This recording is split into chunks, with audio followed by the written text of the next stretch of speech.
Welcome back, PC Gamers, to the PC Gamer Chat Log. I am Lauren Norton, and I'm here with Mollie Taylor. Hi, everyone. And this week, we're going to be bringing back Chris Livingston to talk about Starfield. All about Starfield. But before we get to just all of our thoughts from playing so far, Chris has played so much more than both of us. After reviewing the game, he's already dabbling in New Game Plus. Mollie and I are more back with the rest of the pack playing Starfield, still in the early bits. But before we get to talking about all of that, Mollie, what did you do last week? Yeah, so obviously I played a little bit of Starfield so that we could talk about Starfield. But also I went to an event called Insomnia Gaming Festival. It takes place in Birmingham in the UK. And I think initially it started out as a bring your own computer, giant LAN event thing. But they have a sort of expo adjacent to it. And they had Tekken 8 there.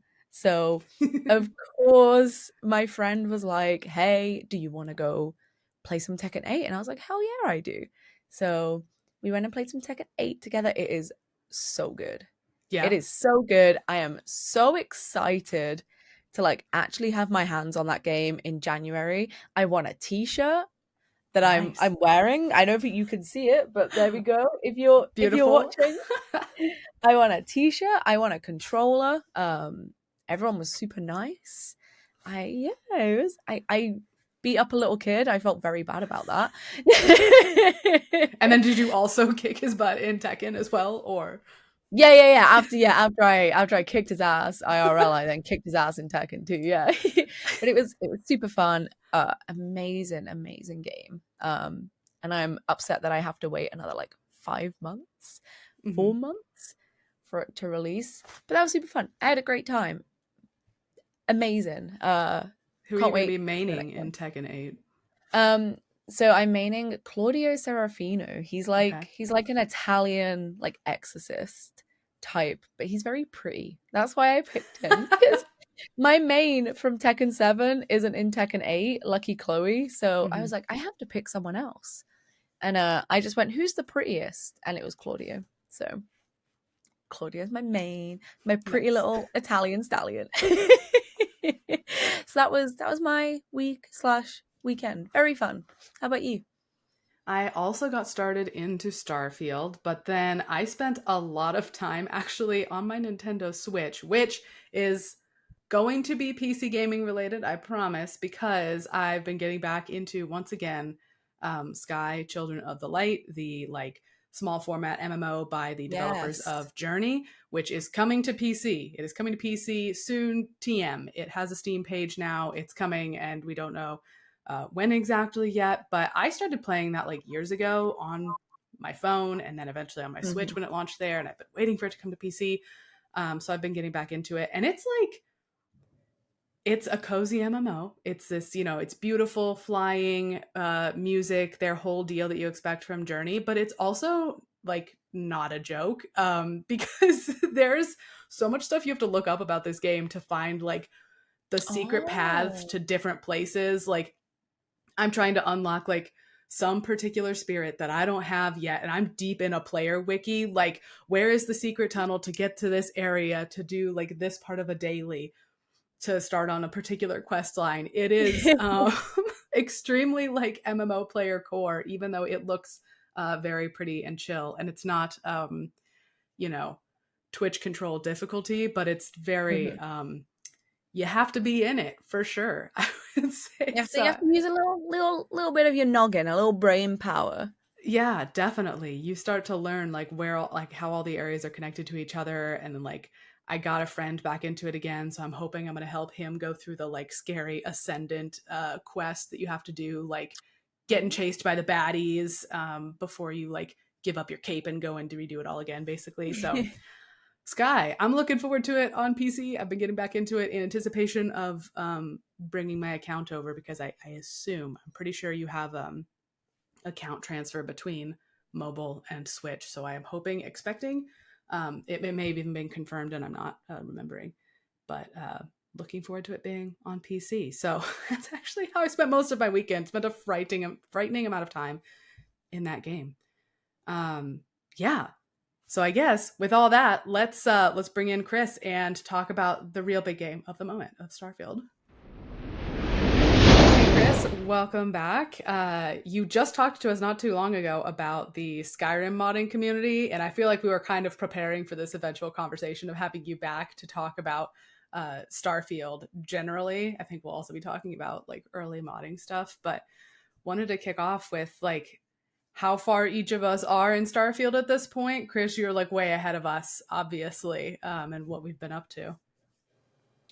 Yeah, I was, I guess, a couple weeks ahead of just about everyone. We got to play it a few weeks before it launched. In those 2 weeks, I played about 90 hours, and since then I've played probably not another 90, but I would say I play it every day. Mm. And there's still stuff I'm finding, even though some of it has kind of been a little repetitive. It's just a very big game. There's a lot of places to go and a lot of things to see. So it doesn't feel like I'm finished by a long shot yet. Yeah. How about you, Molly?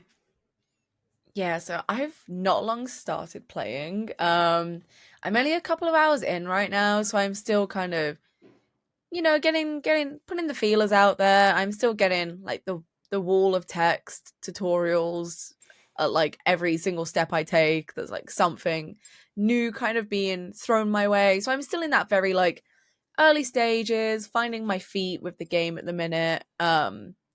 And just trying to get to grips with like every little tiny thing that it's kind of chucking at me at the minute. So yeah, I think you're kind of between the two of us, right, Lauren? Yeah, so I'm also relatively early on like you. I only started right at the time when it got onto Game Pass, basically, the full launch for most people. And then I did sort of immediately take a detour into messing with console commands and like stuffing a ship full of potatoes and like then testing other foods and doing all sorts of ridiculous stuff. So I kind of took like a real swerve off the regular Starfield highway kind of immediately. But I've been definitely checking in from the sidelines, watching some other friends play, and I would say having everything spoiled for me at this point. Like definitely listening to and watching my friends playthroughs via Discord and whatnot, and kind of seeing all the things that had already been spoiled for me because of work, but seeing them experience all those for the first time. So I'm feeling Starfield in like weird stages of my own playthroughs versus other people's. Um, but here we are at like Bethesda's first whole new universe in what they keep saying over 25 years, presumably Yeah. referencing the first Elder Scrolls game. So whole new universe. I think lots of people have already started talking about this. We have definitely been talking about this amongst ourselves. I'm going to be asking Chris to repeat himself so much from the things that we've all been talking about, like on team for the last couple of weeks.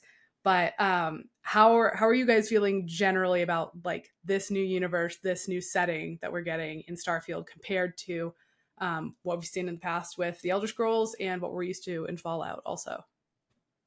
Go for it, Chris. Yeah.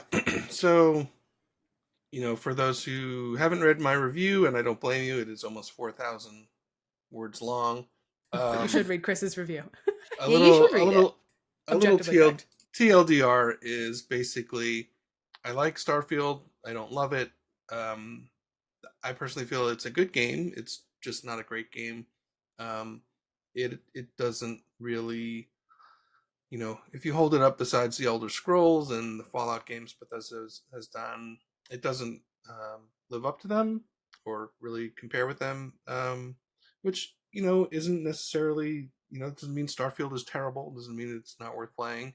It's just it doesn't really stack up against those games. I Mhm. mean, in my opinion, it just doesn't quite have kind of the novelty and the the engrossing nature of Skyrim and Oblivion. Those worlds are just, to me, are just so immediately engrossing, and and even though I've been through them so many times, like it's still such a pleasure to go back to them.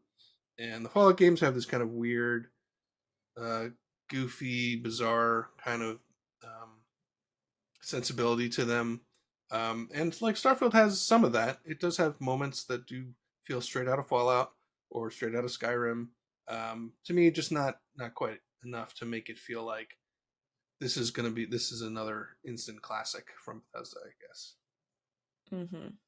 Yeah, I think I kind of perhaps get those vibes a little bit straight out of the gate as well, and just from things that like screenshots I've seen and videos I've seen as well, like little snippets and clips here and there. I do get the feeling that it's it's okay, right? I think part of that as well, and I think we're going to get into this, is like the sci-fi setting. Like, and I have spoken about this on previous episodes as well, is I'm not a huge sci-fi lover, and I feel like sci-fi is very tough to nail as well. I feel like sci-fi as a setting is more difficult than people give it credit for to make interesting and make exciting, right? I feel like it's a lot easier to make like a medieval game or like a post-apocalyptic game interesting with sort of less effort than it is to make sci-fi interesting. But that's just me. Perhaps that's because I'm not as into sci-fi as I'm into those two other types. But yeah, I am kind of getting the feeling right now, I'm not, like I said, I'm still very early with it. And I don't want to kind of pass judgment on it too quickly yet. But I'm already having like a little bit of trouble kind of immersing myself, I guess. I don't know how you feel about it so far, Lauren. Yeah, I instead of directly answering that question and continuing to like nail it, I'm gonna go back and then answer your question second. Because I feel like you said, I'm not usually a big sci-fi person, and I had been listening to these conversations about Starfield, like, for the last several years, and you and I have talked about this, we've talked about it on this podcast, is the hard sci-fi setting. And like Todd Mm-hmm. Howard says, it's hard sci-fi. And it's not hard sci-fi. We know that. It's space magic. And I think, as you say, maybe other things might be easier to pull off. It feels like hard sci-fi has like better footing in something like a management game or like a pure crafting survival game where those things mesh really well. And the feeling I'm getting off the bat is Bethesda like saddled itself with this concept of like hard sci-fi, like NASA punk stuff that does not play into the things that they are actually very good at, which, like you said, Chris, is like some of the stuff that's really weird about Fallout. And that I'm probably repeating one of the exact conversations some of us have had on this podcast earlier in this year is the weird stuff is what we really want to see from them. And it does come along later in Starfield, I think. But what I'm getting off the bat, at least, like showing up in like the very first city, like is it's kind of dry space because of what the expectations they put on themselves. Like, I wish they'd gotten to do aliens, man. Like, Bethesda could have done some really like weirdo, stupid alien factions that are really weird. Like, I need my new Khajiit, I need my new Argonians. Like, where's my freaky lizard people, or like something else? You were making your first whole new universe in 25 years, and he didn't do any aliens. He didn't do any aliens. That's kind of how I'm feeling right now. But oh, Molly, what did you ask? I don't remember. I should stop talking. I Chris, just asked how you felt about the game. that's how I feel about it, I guess. Yeah, but Chris, you were just posting a picture of like, speaking of, there aren't humanoid aliens, but there's so many creatures, and like not all of us have been able to find cool creatures. Have you seen a bunch of stuff that like we're all just missing? Like, what all have you come across? Um, yeah, I mean, there's definitely interesting alien creatures out there. Interesting to I think see for the first time. Um, it's not. I think they're all handmade. This is No Man's Sky where they take a bunch of parts and kind of scramble them up.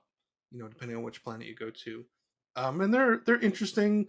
I do think they do act more like actual animals. Like there are, if you see a bunch of sort of gentle herbivores and they get startled by a carnivore, like they do seem to stampede in a way that feels very realistic.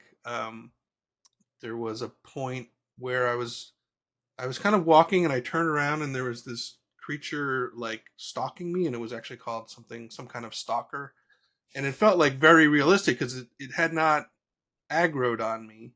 It was just following me. Mm. And that felt like, and I honestly don't know if I just turned around, if it was just a random thing. I turned around and this thing was there, but I did feel like for a second, like I was being stalked by an alien creature. Um, and if you piss off some flying alien dinosaur things, they will kind of swoop and swarm at you in a way that feels kind of like real animals would do. Um, but yeah, it's the kind of thing, since I don't think these things are really procedurally generated, you will see them again and again, kind of on different planets, the same types of creatures. And that's a little disappointing. But then again, honestly, No Man's Sky, when you go to a bunch of planets, you get bored of seeing what is essentially the same creatures, just kind of scrambled. Um, but yeah, I mean, there's interesting critters out there. I Mhm. spent part of the weekend kind of going around the outer edge of the star map for the furthest flung um, systems, and I think out there, not only are there kind of more interesting aliens out there, there are planets that don't have any kind of structures, facilities, human made stuff that feels more like, oh, no one has come out here yet and built stuff out here yet. So it does feel more like I'm exploring for the first time. So that part's kind of cool. Molly, you said that you've had experiences already of getting back into bad habits that Bethesda gives you of thievery potentially. Yeah, I don't know what it is with Bethesda games, but they just turn me into like the biggest klepto. I don't know why. Like, I have to pick up everything. Everything I see, I'm like, I will take this, I will take this. I have so many foam cups in my inventory already, and I'm like barely 2 hours in at this point. I got foam cups, I got a plant, I got like a photo frame in my inventory, I got books, I got what else did I pick up? I got like forks. There was like a message on this board that was like, "Oh, it's your turn to wash the dishes, dumbass." And there were just some dishes in the sink, and I read the message and I looked down at the dishes and I just picked them up. And I was like, "Why did I do that?" I just love, I don't know, it's like a little collectathon, like a little junk collectathon. I love just getting as much as I can. And when you're encumbered in Starfield, you don't like, it's not like Skyrim, right? Where you kind of like grind to a halt. It's like where I am right now is just that your oxygen runs out faster. Like when you move, your oxygen runs out faster. So I was like taking a few steps and stopping. So my oxygen was going back up, and then taking a few steps and stopping. So it was going back up again. It's like I don't know why I just love picking up as much stuff as possible. I love ransacking places in Bethesda games. So I'm glad that Starfield is populated with a ton of junk. But I keep sitting on couches by accident in my hunger to just accumulate as much junk as possible. I keep sitting on couches, and I sat on one by accident, and immediately I was like, "Oh no, let me get off," because it's a really long sitting animation, and then it's a really long getting up animation, right? So as soon as I sat down, I was like pressing W, and I got stuck on the couch. I was fully stuck on the couch. I couldn't get up. I had to. Thankfully, I'd only just loaded into the game. This was about like 30 seconds from me getting into the game to getting stuck on this couch. So thankfully, I just quickly reloaded. But yeah, I like my little Bethesda specific bad habits. I'm having fun picking up all like the little items. There's a lot you can pick up as well. Like I was surprised how many little doodads and tchotchkes they have just lying around.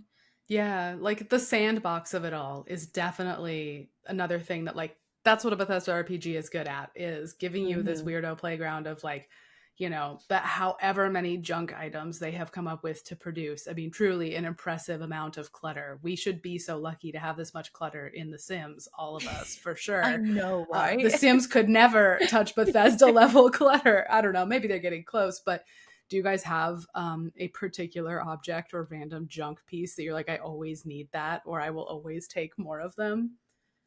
There's a bunch of you can come across various places and sometimes on quests, kind of relics from Earth. In the Starfield universe, Earth is sort of like, yeah, it's not really a cool place to hang out anymore. I don't want to spoil it, but no one's on Earth anymore. But you Less so than can, now, even. It's surprising.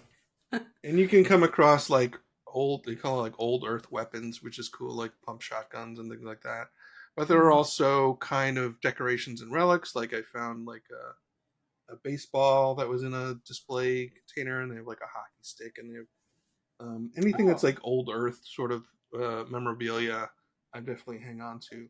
One of the issues with, because you know, coming from the Fallout games, I'm definitely someone who also picks up everything they find because it's like, well, I'm going to need all this crap for crafting, and like one of the disappointments was in Starfield is you can't scrap all your junk and use it for Mm. crafting. These are things you can use to decorate, and you can sell them obviously for foam cup is not going to make you much money, but um, you can't like stuff them all on a workbench and scrap all my junk.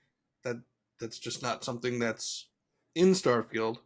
So like I pretty quickly was like, oh, I don't.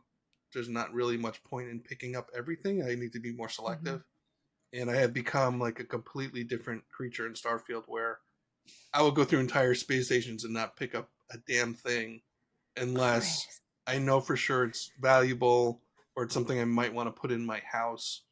Um, and it's weird. It's really weird for me to walk through, And especially not, because I, yeah. I usually am like a stealth person, and that's a great way to pick up stuff is sneaking through people's houses and taking their stuff. It broke me of that habit because I just got so tired of getting over encumbered by junk that I can't really do anything with. So it's kind of a bummer.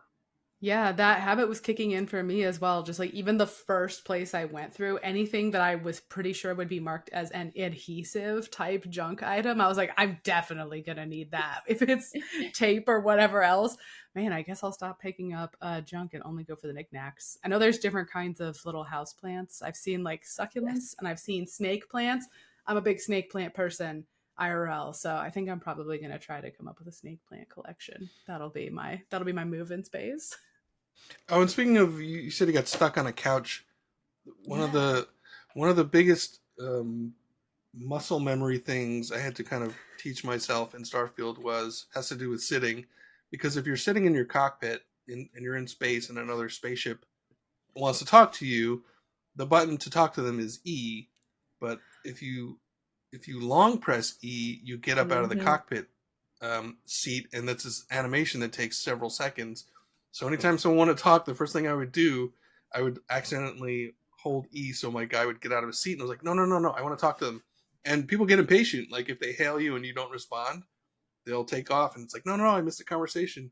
And sometimes pirates will threaten you and be like, you need to talk to us. We're going to attack you. And then I would get up out of my seat and like, no, no, don't get out of your seat. Sit down.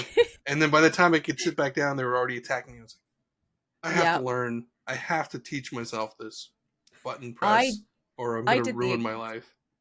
I did the exact same thing, Chris. When they give you that like ship combat tutorial when you first get into the game and it's like, oh, press E to target them. So I did, and I didn't feel like I'd like pressed it for that long.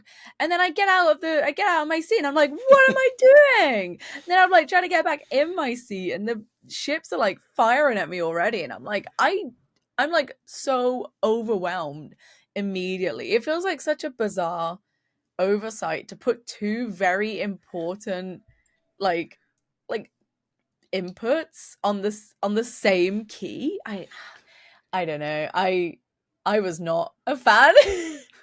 The other one that really got me in trouble was if you use your scanner and you press F to open your scanner and then press G, it'll show you a surface map. but G is also the grenade key. So sometimes I would be like, I want to open the surface map, and instead of pressing F and then G, I would just press G and immediately just throw a grenade into, a crowd of people or at an alien or just waste a grenade. It was like, you really need to. And the most annoying thing was I remapped my grenade key because I was like, I don't want that to keep happening. But if you remap the grenade key, it also automatically remaps the map key. Oh So my there's no way goodness. to tied separate those two forever. things. They're tied. So that was another thing I had to learn was like, don't open the map unless your scanner's open. So yeah, a I have lot of muscle memory in the first 10 hours. I've definitely seen so many clips of people tossing grenades by accident at like inopportune moments. So you are absolutely not the only one committing that sin. Even the time you Yeah. did it on purpose. That's one of the things we did last week was Chris shared a great clip in our work chat of finding what this like the sign on like Cydonia in Mars, right? Of like, this many hours, and it was like in the 800s since an incident, and Chris chucked just like a grenade down the hallway. Yeah. Yeah, and the sign immediately says 0 hours since last incident, which is Zero pretty hours. clever little minute. Yeah, That's that super was fun. nice. I I did love enjoy that. that. Yeah, I think there's been, we talk about the bindings and stuff. I think just right off the bat, there's been kind of one of my biggest problems with Starfield at the minute is a lot of it feels very unintuitive at the moment. Like the space combat did not feel intuitive at all. Like even just me like accidentally getting out of my seat for what did not feel like a very long press of E. I think because I was like double tapping it almost, and I must have like long pressed it and accidentally gotten out of my seat because I didn't fully understand what it was telling me to do with the ship combat. Because it's like you don't use W or S, you don't use WAS to like move around, right? You use like the mouse to kind of direct the ship, and then W and S controls like the speed. It was taking me a long time, like probably an embarrassing amount of time to get to grips with like how to just maneuver inside that spaceship, and I got very motion sick at one point because I was just going like all over the place, and every time I tried to move my mouse like a little bit, it felt like I was like veering off in huge directions. And then the first time I tried to lockpick something, I feel like that was not explained particularly well either, because there's like two different things bound to E. There's like I forget what the two things are now. So I was pressing E and I didn't know which thing it was doing, right? So I am finding like just in the first couple hours there's a lot of kind of unintuitive stuff, I guess, that like stuff's not really explained super well, or like you don't really have enough time to kind of understand what's happening. Like I had to reload that first lockpicking minigame like 2 times before before I actually understood what was going on. Yeah, in general, like, and I'm sure I'm not the only one who thinks this, but the game does get off to kind of a rough start. Like Mm-hmm. I've seen this. This was something I mentioned in my review, and I've seen a lot of people saying it. Like, the first 8, 10, 12 hours are kind of rough. They're kind of it's That's a lot of hours. yeah, it is a lot. Like, and when I started playing, that very first day, I was like, oh no, this isn't very good at all. Like, what's going on? Um, and part of it's that it doesn't explain a lot of stuff particularly well. There's little kind of revelations like the character gave me a boost pack. It's like, hey, you have a boost pack now. You can use jetpacks. And I put it on and I tried to use it and nothing happened. And it's because you need to put a skill point into that before you can use it. Oh.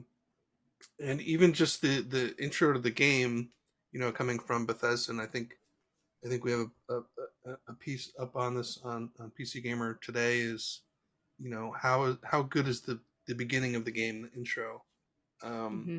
considering Bethesda has had some really iconic openings to their games. Fallout 3 going from your birth to growing up in the vault is really just a fantastic beginning to a game, and Skyrim and Oblivion have these really memorable starts, and Starfield didn't really have that. It was sort of like, here's a tutorial, here's how to blow up ships.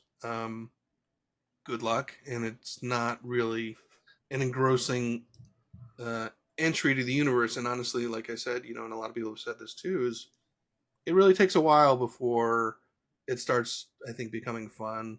You know, there's a lot of early hurdles and a lot of sort of underwhelming moments before the game starts to open up and you really start having fun. So it is a slow start. I think it does definitely get better after those, you know, first 10 hours or so. Yeah, I remember like some of us have been saying that like New Atlantis is not maybe the most charismatic first city to be going to. It's a little bit um I don't know, not just corporate, but kind of like uh kind of dry, and maybe some of the other places are cooler. Like, so I guess Chris, for like Molly and I's sake and for other people's, where should you like make a beeline to next if New Atlantis is just like not doing it for you and you just need to find something cooler? Yeah, luckily, everywhere else you go is better. Like New Atlantis looks to Literally me anywhere. like, I feel like the first thing Bethesda did, like way back when they started playing this game, is get some concept art drawn of a sci-fi city, and someone came up with these gleaming skyscrapers, and they stuck it on a board, and like that did not change, and then they eventually just built it, and it turns out to be like the least interesting place. Mm. Um, luckily, like pretty quickly, you can go to a planet called Aquila, um, and Aquila City, which is a terrible name for a city because you wouldn't call someplace Earth City.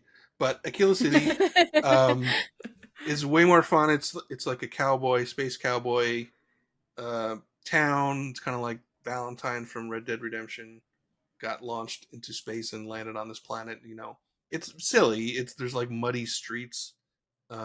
Why would you have like you haven't paid? You can't pave in space in the future. Um, but there's Not a in the marsh. cowboy town. Those are the rules. Yeah, but it's like there's a faction called Freestar Collective, and they're like space marshals. You know, they're space cops, but at least they wear like dusters and cowboy hats, and you get some cool guns with like, you know, wood stocks, and it's you feel like a space cowboy. It's kind of like that space cowboy fantasy, and it's a much more sort of interesting place to hang out. There's a city called Neon, which I think is actually my favorite place in the game. It's a cyberpunk city. It's on an ocean planet, so it's like this. It used to be this Ooh. fishing platform until they discovered that the fish they caught had like hallucinogenic properties. So it became this cyberpunk city where this certain drug is legal. Um, it's all very dark and neon, and there's a super corporation there that you can work for, and they send you on like industrial espionage and kind of corporate backstabbing, and it's kind of like the Thieves Guild of Yeah. Starfield. A lot of stealth and kind of infiltration missions, which is really cool. That's pretty cool. And plus, there's like you know, there's nightclubs and there's crooked security guards. It's like a real scumbaggy place, but very I thought very successfully.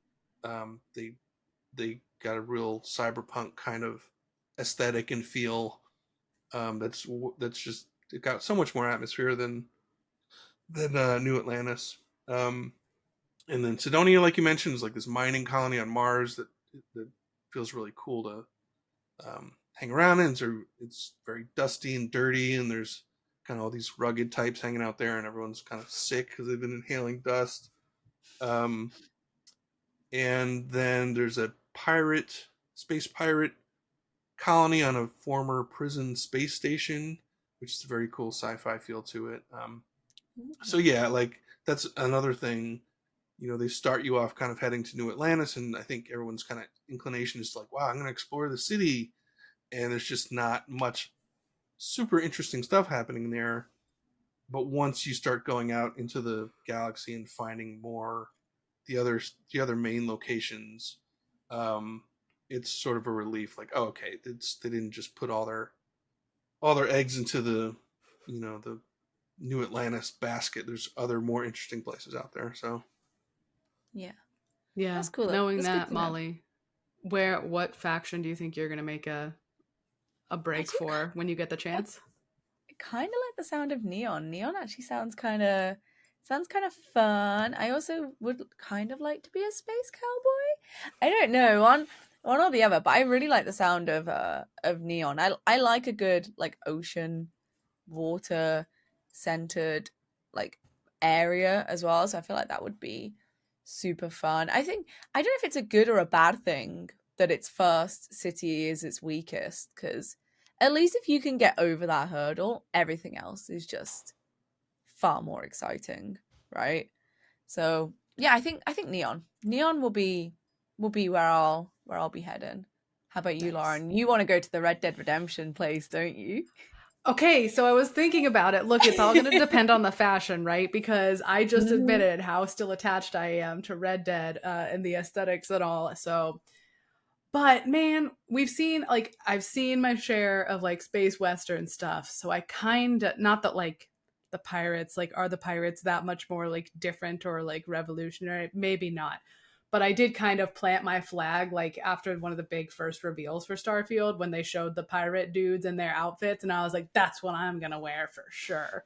Uh, I don't know. I don't know if we have a a take on the fashion at this point. If there's anybody in particular, Chris, who is winning at outfits that we should want to be wearing, we should be I wanting to be wearing. definitely like the space cowboy stuff.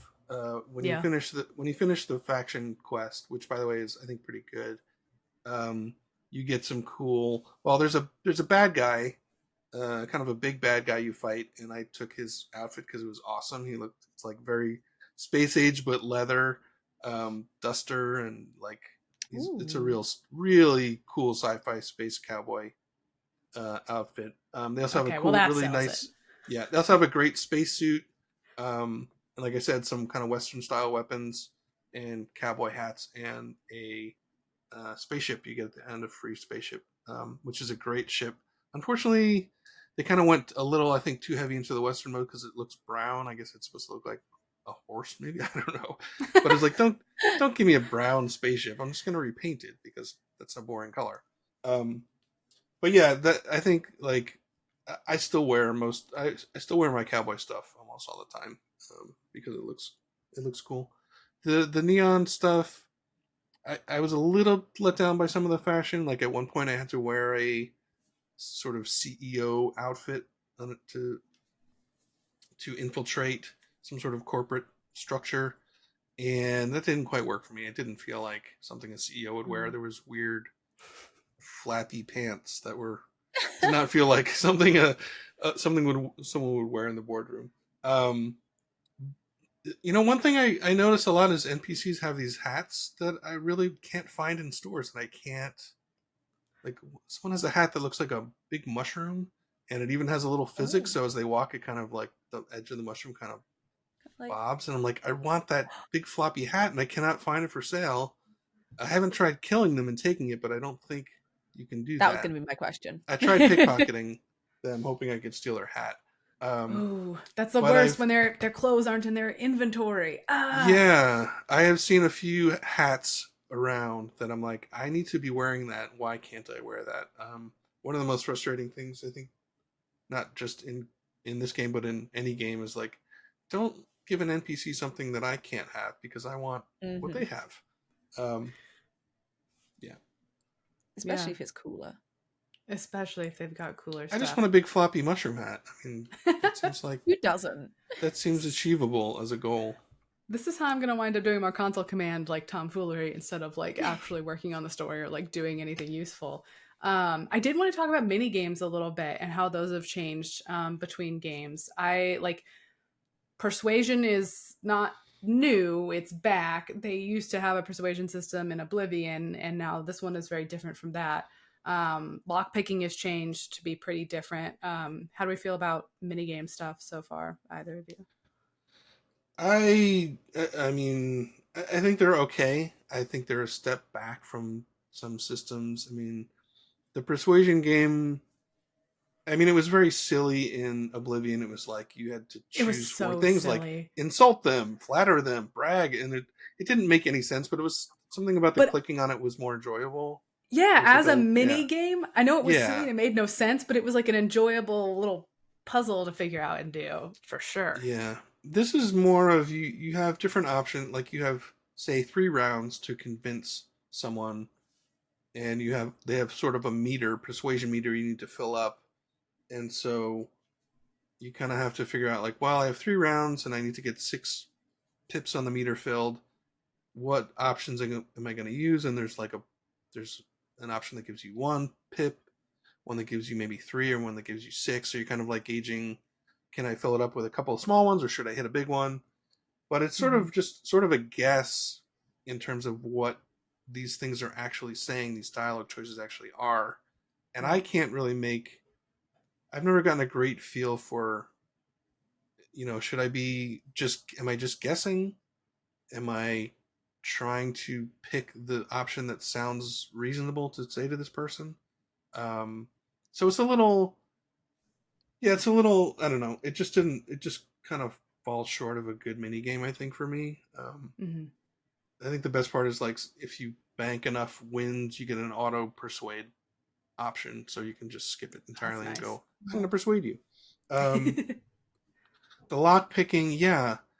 It's always been sort of a physical activity you do, like with the mouse, that kind of replicates messing around inside a lock, in Oblivion and in Fallout and in Skyrim. Like, I wouldn't say those were great, but it did make you feel a little bit like you're kind of fiddling around with the locks mechanism. It is now. They had a tactile quality, yeah. Yeah. It's now like a straight puzzle game where you're trying to fit these sort of keys into these locks. It doesn't have anything to do with like really, a reflex type of thing, or it's just a straight puzzle. It's okay. Like, I do get sick of it, but I got sick of lockpicking in other games too. I think that maybe one of the issues people aren't happy about is it's replaced every kind of security thing. Like in Fallout, you had those terminals where you had to guess the password, in addition to like picking locks. And this is just, you're breaking into a computer, you're opening a door, opening a safe. It's all this one puzzle. So a little disappointing, I think, in that regard. Yeah, it's you kind of always hope like a developer will get better and better, and kind of refine things as they go on. But this kind of feels like maybe a little bit of a step backward in terms of mini games. I'd say I do like the hacking in Fallout better. I don't mind this as a puzzle. I do like puzzle stuff, but I do like the hacking a little bit more, even as a puzzle. We moved past like early game stuff, but Mollie, you mentioned like characters like creation and also traits stuff as well. Yeah. Were you like drawn to particular traits? Are you like already feeling them in your playthrough? I haven't felt them a lot yet, but because if anyone has listened to any of the episodes we've done in the past, you'll probably know I love a good character creator. I will spend way too long like meticulously editing like every little slider that possibly exists, and I was surprised how many options Starfield had, actually. I do wish there was some like race choices. I wish there was like some humanoid kind of races. I do wish there was a little bit of variety there, but I understand, why there isn't. But I got a cool like mullet, like shag haircut.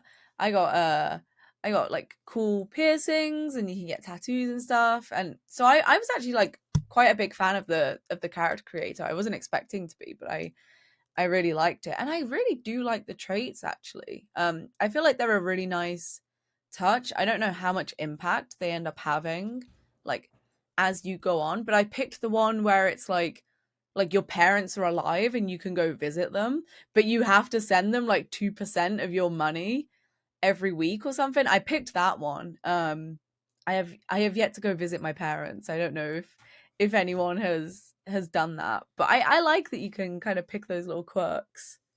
Chris, you've encountered your parents. You need to go visit your parents.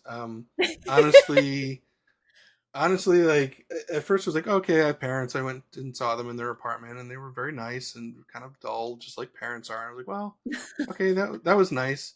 I was not prepared for just how delightful they would come to be in my playthrough because like they start kind of interacting more with your life than I was expecting.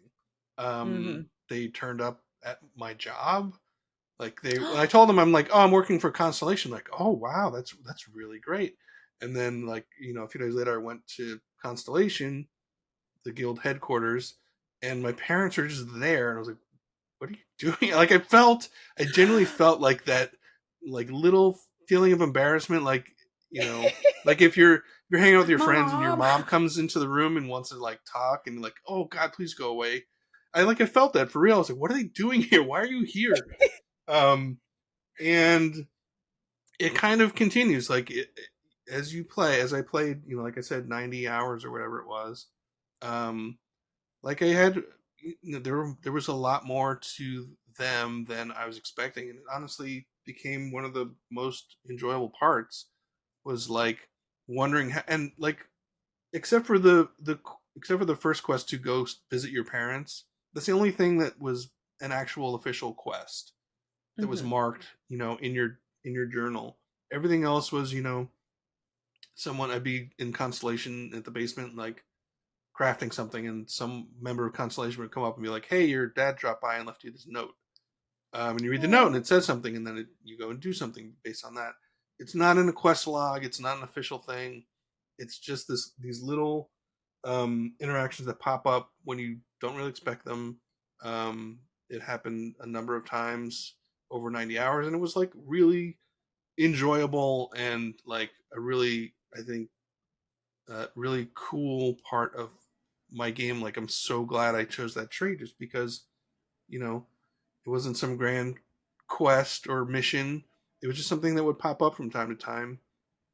And it was just brilliant. And I'm pretty sure I haven't seen everything involved in it because, like I said, like from time to time, something would pop up and I would interact with them. And it was never, written down to do it. It just sort of would happen. So, yeah, that was great. Like, honestly, like I said in my review, just that one trait had more of an impact on the game than Cyberpunk 2077's what do they call them, life paths or something. Life paths, yeah. Yeah, like those didn't do jack shit for my playthrough of Cyberpunk at all, except maybe one or Mm-hmm. two lines of dialogue. This had like a real, like a genuinely like positive effect on my experience. So yeah, definitely get parents and go visit them, Molly, immediately.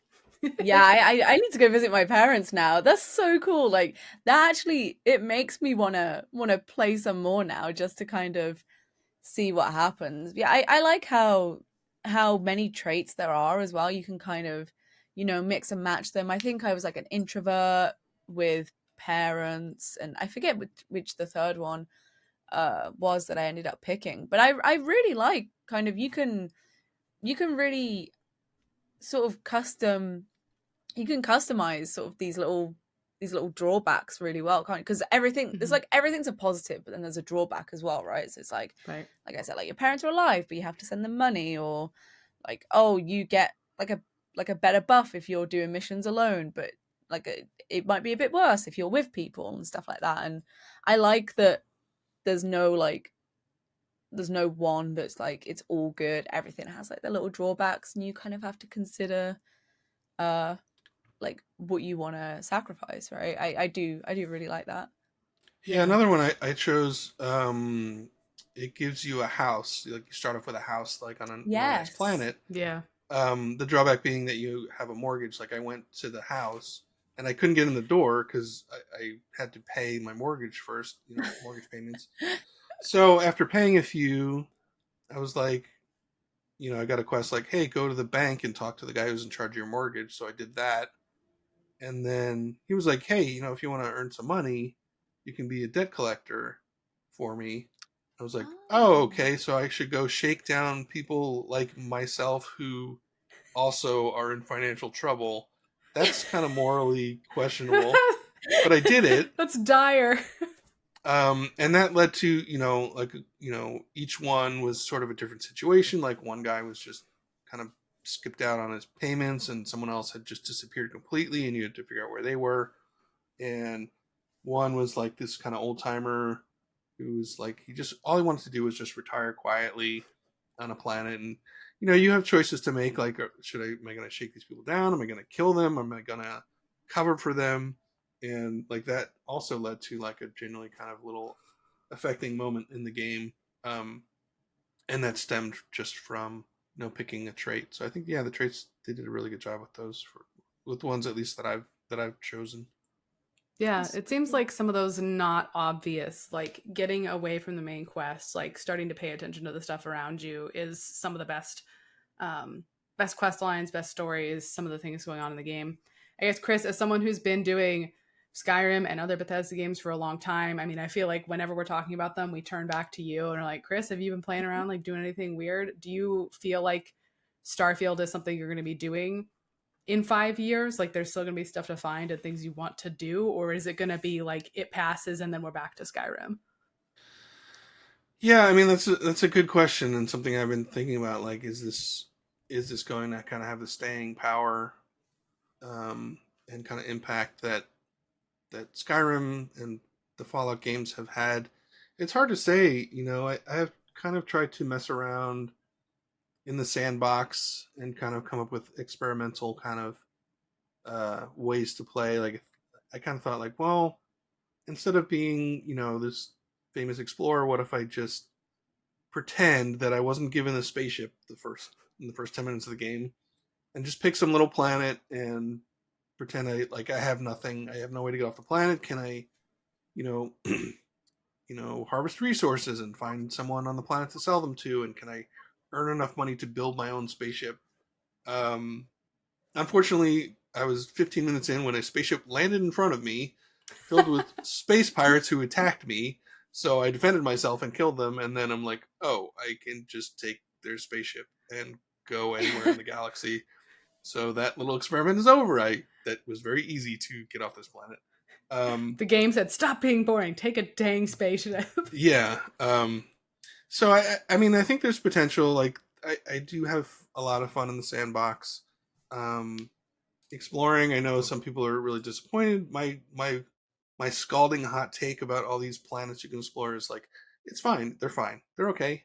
Um, they're fine. They're not. It's not going to blow you away, but it's not as drop dead boring as some people think. It's fine. I think what's going to determine kind of how Starfield does in terms of like, will I be playing it in 5 years?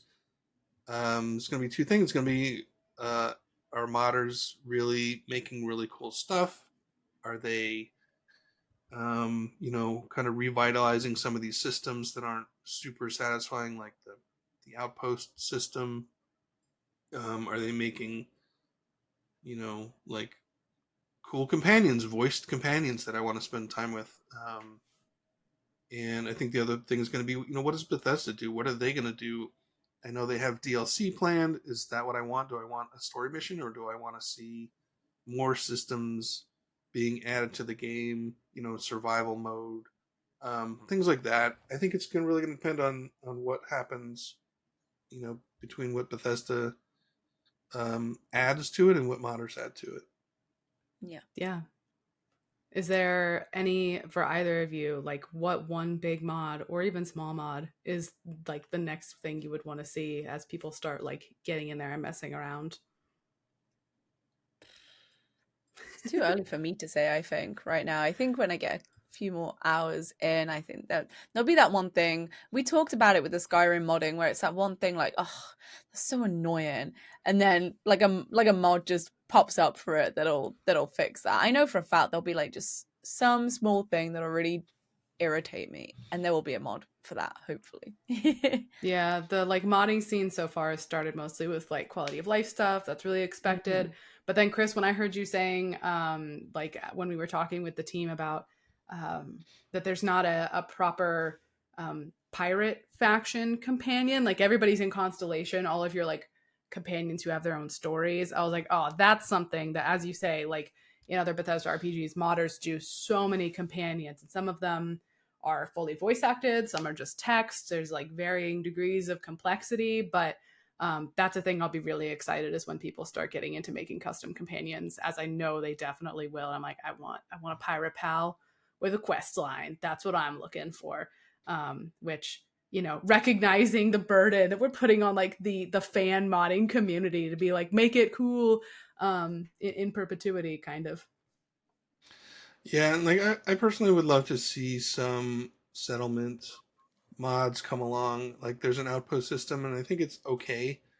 Um, and I know not everyone really likes Fallout 4 settlement stuff, but one thing I liked was you kind of start building, and you put up a little beacon to let people in the wasteland know you have a base here, and then every now and then you'll go back to your settlement, and someone will have like joined and like, hi, I'm new here, and you set them a job, and they can be like a vendor, or they can work on a scrap bench, and this whole idea of like visiting far flung planets and building an outpost, like why not have a settlement system where you're creating like a settlement and you're attracting other people who want to escape, the big cities and be frontier people.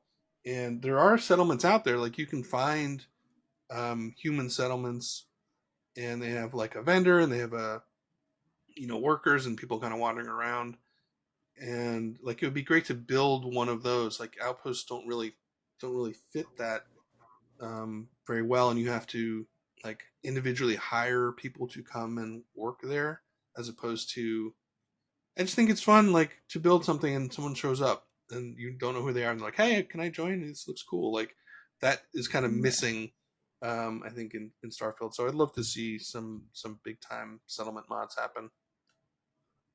Yeah. Well, it sounds like some of us have our homework cut out for us. Molly, you need to go visit your parents. How dare you? Do. I And know. I need to go find whatever console code it is for Chris's mushroom hat so that I can have one of those without having to murder or steal from anybody, if that's not possible. And Chris, I think you have like a lot of New Game Plus to play or something like that. Yeah, I've volunteered to fully investigate New Game Plus, to a degree that sounds ridiculous. You can just keep getting more New Game Pluses, apparently, so I'm going to be investigating that. Classic. That's a classic Chris article is what that is. So That I can't is, wait yeah. to show my friends that and have them know exactly whose work I'm linking them to, because now they typically know if I'm sending them a Chris story, if it involves a lot of unusual objects or characters. Yeah, Well, that'll thank you be guys. really fun. Yes, thank you. And don't forget to read all of our Starfield stuff. Yes, On correct. PCgamer.com as well. PCgamer.com/Starfield has all this and much more from Chris and everyone else. Whether you want the scalding hot takes or the come on in, it's warm takes, we I think have both on team depending on who you're talking to. So Yeah, and plenty of guides as well if you're stuck yes, on anything. true that. Well, thank you, Chris, for being our like extreme Starfield correspondent. We appreciate you and your space time. Happy to do it.